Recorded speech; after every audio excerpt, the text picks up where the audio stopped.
கூடலூர் அருகே இராணுவத்தில் பணியாற்றி ஓய்வு பெற்று வந்த இராணுவ வீரருக்கு கிராம மக்கள் அனைவரும் ஒருங்கிணைந்து மாலை அணிவித்து மரியாதை செய்து வரவேற்ற சம்பவம் பெரும் நெகிழ்ச்சியை ஏற்படுத்தியுள்ளது. தமிழகத்தின் கடைக்கோடி மாவட்டம் தேனி மாவட்டம்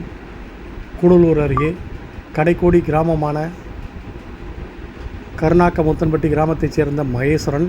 இவர் பள்ளி படிப்பை முடித்துவிட்டு இராணுவத்தின் மீது கொண்ட ஆசையால் கடந்த 2002ஆம் ஆண்டு முதல்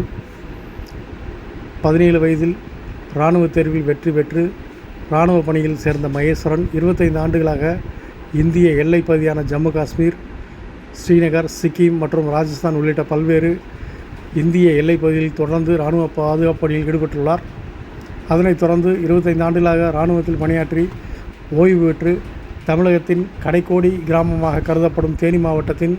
கூடலூர் அருகே உள்ள கருணாக்கமுத்தன்பட்டி கிராமத்தின் இராணுவ வீரர் மகேஸ்வரன் வீடு திரும்பி வந்தார். கடைக்கோடி கிராமத்தில் பிறந்து 25 ஆண்டுகளாக இராணுவத்தில் சேர்ந்த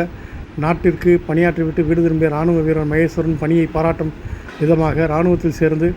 மக்கள் நலனிற்காக தங்களை தியாகம் செய்து பணி செய்த இராணுவ வீரரை கௌரவிக்கும் விதமாக கிராம மக்களும் முன்னாள் இராணுவ வீரர் நலச்சங்கத்தினரும் ஒருங்கிணைந்து மேலதாளம் முழங்க பட்டாசு வெடித்து பொன்னாடை போர்த்தி மலர் மாலை அணிவித்து கிராமத்தில் உள்ள முக்கிய வீதிகள் வழியாக மகிழ்ச்சிகரம் பொங்க இராணுவ வீரரை அவரது இல்லத்திற்கு அழைத்து சென்ற சம்பவம் பெரும் நெகிழ்ச்சியை ஏற்படுத்தியது.